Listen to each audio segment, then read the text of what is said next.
Hi friends, good evening. आज हम बात करने जा रहे हैं संविधान के भाग 1 को, जिसमें आर्टिकल 1 से लेकर 4 तक है। पिछले वीडियो में हम भारतीय संविधान सभा के बारे में डिटेल डिस्कस किए हैं। आप उस वीडियो को देख सकते हैं, भारतीय संविधान सभा को आप देख सकते हैं, समझ सकते हैं। आज का वीडियो भाग 1 होगा। हम जो है बारी बारी से भाग 1 पहले कवर करते हैं, इसी तरह पूरे 22 भाग को हम कवर करेंगे। बारी बारी से सब अलग अलग भाग का वीडियो आएगा। जब संविधान बन के तैयार हुआ तो संविधान बनने में कितना टाइम लगा? संविधान बनने में जो है टाइम कितना लगा? तो 2 साल 11 माह 18 दिन 2 साल 11 माह 18 दिन संविधान बनने में लगा, और इतना दिन में मेरा संविधान बन के तैयार हो गया। संविधान बनने में टोटल खर्च 64 लाख आया। संविधान बनने में टोटल खर्च 64 लाख आया था। ये सब के बारे में और संविधान सभा समिति के बारे में पिछले वीडियो में हम डिस्कस कर चुके हैं।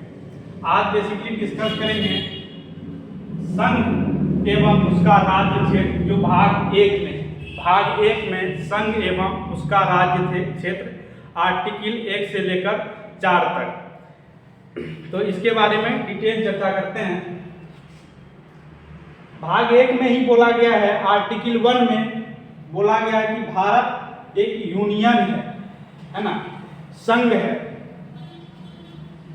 तो इसमें देख लेते हैं अनुच्छेद आर्टिकल 1 में भारत राज्यों का संघ है।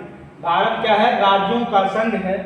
राज्यों को जो है पहली अनुसूची में रखा गया। जैसे हम कल के वीडियो में पढ़े थे, कल के क्लास में हम आपको बताए थे कि जब संविधान लागू हुआ था तो संविधान में 395 अनुच्छेद, 22 भाग और 12 अनुसूची था, यानी कि 8 अनुसूची था। बाद में भी जो है वर्तमान में जो है 12 अनुसूची उसमें है। तो अनुसूची, पहला अनुसूची बात करें उसमें राज्य के बारे में, कितने राज्य है, पहला अनुसूची में जो बात किया गया और उसका नाम उसमें लिखा गया है। जब आप पढ़िएगा पहला आर्टिकल, तो भारत राज्यों का संघ है। राज्यों का संघ है यानी राज्यों का जो है समूह है, यूनियन है। और इसमें जो भी राज्य है, इसके लिए आपको उस पहला सूची को पढ़ना होगा, पहला अनुसूची को पढ़ना होगा कि कौन कौन राज्य है। यदि आप जानना चाह रहे हैं कि कौन कौन राज्य है, तो उसके लिए पहला अनुसूची में जाके उसका नाम देख सकते हैं, आप अनुसूची को आप जान सकते हैं। और देखिए जैसे कि भारत क्या है? यूनियन है। भारत है, यूनियन है। और एक होता है फेडरेशन, जो अमेरिका है।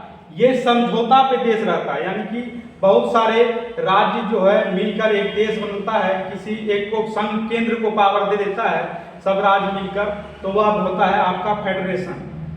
और फेडरेशन जो होता है वह जो है ये अमेरिका है, जो कि समझौता पे चलता है, फेडरेशन हो गया। और यूनियन जो होता है, जो कि भारत है, राज्यों का संघ है। इसमें जो है डिफरेंट क्या होता है, अंतर क्या होता है? यूनियन में जो है, यूनियन में केंद्र के पास पावर होता है, यानी कि राज्य के पास भी पावर होता है, लेकिन संप्रभु नहीं है, यानी कि संप्रभुता नहीं है। यदि संप्रभुता हो जाता तो वह खुद अपने आप में राज्य हो जाता है, लेकिन संप्रभुता नहीं है, वह उसके अंदर है, तो वह क्या हो जाएगा? वह कहला जाता है, आपका राज्य हो जाता है। तो आर्टिकल पहला 1 में जो है भारत जो है राज्यों का संघ है, और इसी के तहत आप जो है इंडिया, दैट इज भारत, जो अभी वर्तमान में चर्चा भी चल रहा है ना, हर एक जगह से इंडिया नाम को हटा के भारत रखा जा रहा है। तो मेरा भी मानना है कि इंडिया और भारत दोनों नाम का जिक्र जो है संविधान लिखने वाले ने पहले ही कर लिया है। Bharat, India, that is Bharat, ये पहले आर्टिकल में ही लिख चुके हैं। तो दोनों नाम संविधान ने पहले लिख दिया है। अब 3 प्रकार के क्षेत्र भारत में होंगे। ये संविधान लिखने वाले पहले ही इस चीज को जानते थे, मतलब ये बता दिए गए हैं कि अर्जित क्षेत्र, एक देखिए अर्जित क्षेत्र नहीं, मेरे पास अभी कोई अर्जित क्षेत्र नहीं है, लेकिन भविष्य में भारत चाहे तो किसी से अर्जित कर सकता है, कहीं से ला सकता है और मिला सकता है। तो उसके लिए भी प्रावधान इसी में रखा गया है। अभी 2 तरह का है, एक स्टेट है और एक यूटी है। वर्तमान में जो है 28 जो है क्या आपका राज्य है और 8 जो है यूटी है। तो ये याद रखिएगा। ये होता है आपका अनुच्छेद 1 आर्टिकल 1। अब पढ़ने जाएंगे अनुच्छेद 2 को। तो इसमें क्या है, इसमें बताया गया है आर्टिकल 1 में बताया गया है यूनियन है, संघ है, भारत एक राज्यों का संघ है, ऐसे याद रखिएगा। आर्टिकल 1 भारत जो है राज्यों का संघ है। अब अनुच्छेद 2 में विदेशी राज्य को भारत में मिला सकते हैं, है ना। विदेशी राज्य जो है, विदेशी राज्य चाहे तो वह भारत में आ सकता है, भारत में मिल सकता है, बिना राष्ट्र जो है राष्ट्रपति के अनुमति लिया जाता है। राष्ट्रपति को सूचना दिया जाता है कि हम जो है इस राज्य को इसमें मिलाना चाहते हैं और राष्ट्रपति को ये चीज मानना पड़ता है। आर्टिकल 4 में लिखा गया है कि राष्ट्रपति बाध्य है ना। आर्टिकल 4 में जैसे 1 से लेकर 4 तक जब पढ़ेंगे भाग 1 ही है, तो इसमें 4 में लिखा गया है कि 1 और 2 को, आर्टिकल 1 और 2 को संसद जैसे चाहे वैसे कर सकती है बिना राष्ट्रपति की अनुमति से। राष्ट्रपति को बता दिया जाता है लेकिन राष्ट्रपति जो है इस पर रोक नहीं लगा सकता, इसके लिए वह बाध्य है। तो आर्टिकल 4 में यह बात लिखा गया है।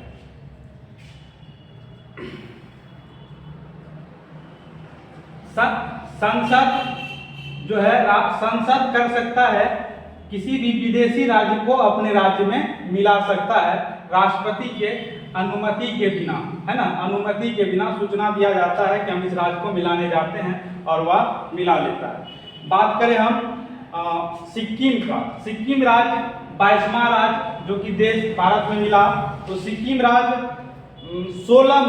16 मई को जो है 1975 में पूर्ण रूप से जो है भारत का हिस्सा हो गया। एक एग्जाम्पल हम ले लिए, एग्जाम्पल के थ्रू जो है हम अनुच्छेद 2 को हम समझने जा रहे हैं, आर्टिकल 2 को समझने जा रहे हैं।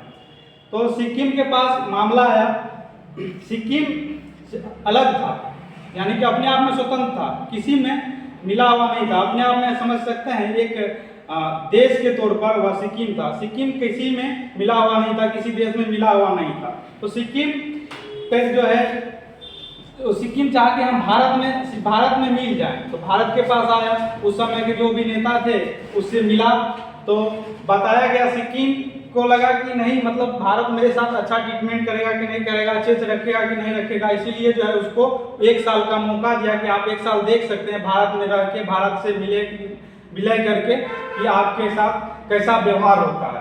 तो वह जो है सिक्किम एक संशोधन का किया जाता है जो कि 35, ये क्वेश्चन पूछा जाता है, 35वां संशोधन किया जाता है 1974 में, जो सिक्किम को सह राज्य के तौर पर विलय कर लिया जाता है भारत में विलय कर लिया जाता है सह राज्य के तौर पर। अब उसके बाद 1 साल के बाद जब सिक्किम को लगता नहीं कि अच्छा है, हम इसमें रह सकते हैं, भारत में रह सकते हैं, हमको राज्य का दर्जा मिलना चाहिए, तो सिक्किम को राज्य का दर्जा मिल गया। तो 36वां संशोधन हुआ 1975 में और सिक्किम जो है सह राज्य से राज्य बन गया, जो कि 22वां राज्य आपका हो जाएगा। ये क्वेश्चन आपका बीपीएससी एग्जाम में पूछा गया। बीपीएससी एग्जाम में 1999 में क्वेश्चन पूछा गया है, बीपीएससी के एग्जाम पीटी में, बीपीएससी पीटी में पूछा गया क्वेश्चन है ना। सिक्किम कब मिला, कौन आर्टिकल, कौन संशोधन के बाद जो है सिक्किम मिला, ये क्वेश्चन आपका पूछा गया।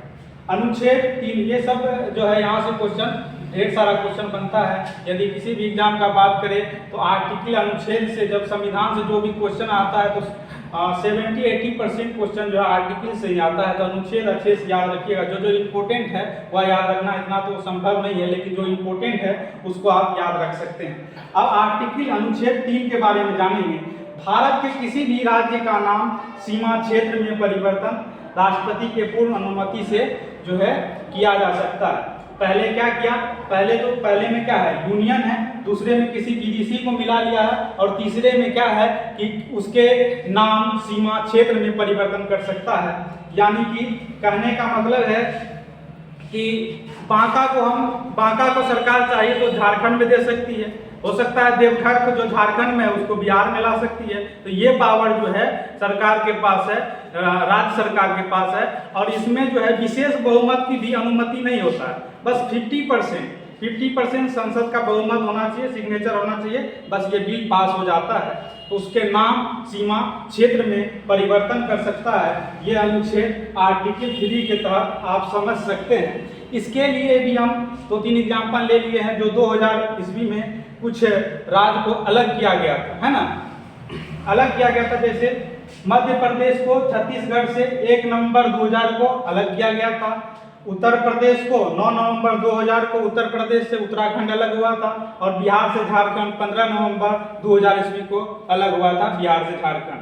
तो यह इसी आर्टिकल के तहत ये सब करना जो है संसद के पास पावर है, संसद के पास ये प्रावधान है, तो ये कर सकता है। एक राज्य को दूसरे राज्य में विलय करना, और राज्य बड़ा है तो उसको छोटा करना, 2 भागों में बांटना, ये आर्टिकल 3 के तहत कर सकता है। और आर्टिकल 4 में क्या है कि संसद राष्ट्रपति के अनुमति के बिना जो है आर्टिकल 2 और 3 में जो भी बात लिखा गया है, यह संसद राष्ट्रपति के अनुमति के बिना कर सकता है।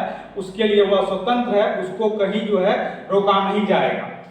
और राष्ट्रपति भी इसके लिए बाध्य है, उसको मानना ही पड़ेगा और उसको सिग्नेचर करना ही पड़ेगा। यही बात इसमें लिखा गया, आर्टिकल 4 में लिखा गया है। इसको जो है 68 अनुच्छेद आर्टिकल 68 से बाहर रखा गया, 368 से बाहर रखा गया है। इसीलिए वह जो है राष्ट्रपति उस पर कुछ हस्तक्षेप नहीं कर सकता। राष्ट्रपति जो है उसके लिए बाध्य हो जाता है सिग्नेचर करने के लिए। तो हम प्रयास किए आर्टिकल 1 से लेकर 4 तक समझने का और समझे। इसमें और एक बात समझना है, जैसे हम लोग अखंड भारत में पहले रहते थे, तो अखंड भारत में रहते थे।